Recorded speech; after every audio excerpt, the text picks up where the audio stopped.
ദൈവത്തിന് സ്തുതി. പ്രഭാത കിരണത്തിലേക്ക് സ്നേഹവന്ദനം.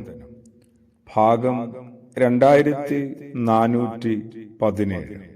ഇന്ന് ഓഗസ്റ്റ് മാസം 13-ാം തീയതി 225-ാമത്തെ ദിവസത്തിലെത്തി. അമ്മയോർമ്മകളിലൂടെയാണ് അമ്മ പതിയെ എന്നെയും ആ സന്നിധാനത്ത് എത്തിക്കുന്നുണ്ട്.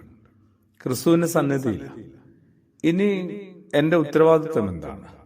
എന്റെ ഏക ഉത്തരവാദിത്വം കാതോർക്കുക, ഹൃദയമോർക്കുക എന്നുള്ളതാണ്. യേശു എന്താണ് പറയുന്നത്?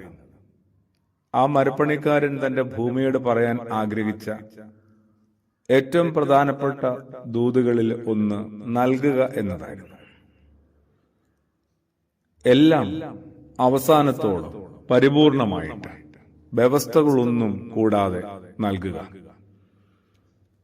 അങ്ങനെ നമ്മളും പതിയെ നൽകി തുടങ്ങാനായിട്ട് പഠിക്കുകയാണ്. നിന്നോടൊരു 1 മൈൽ ദൂരം നടക്കാൻ ആവശ്യപ്പെടുന്നവനോടൊപ്പം നീ 2 മൈൽ ദൂരം നടക്കണം.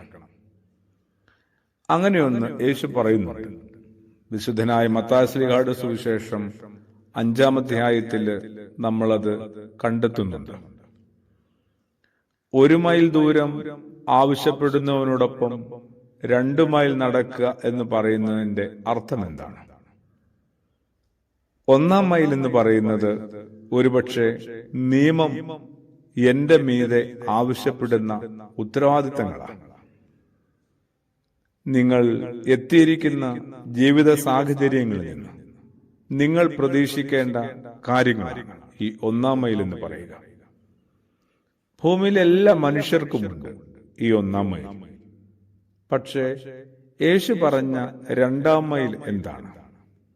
അത് ഞാൻ നിശ്ചയിക്കുന്നതാണ്, ഞാൻ കണ്ടെത്തി ആരംഭിക്കുന്നതാണ്.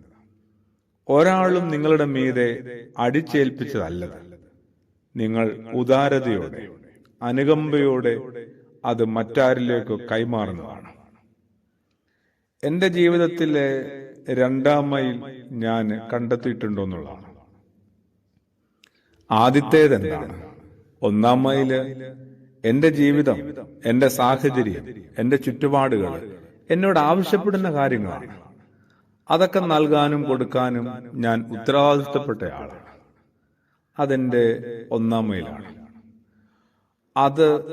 അത് ഞാൻ നിർവഹിക്കുന്നുണ്ടോന്നാണ് ഈ നല്ല പുലരിയിൽ, ഈ ദിവസം നമ്മൾ ഓരോരുത്തരും ഒന്ന് കണ്ടെത്താനായിട്ട് ശ്രമിക്കേണ്ടത്.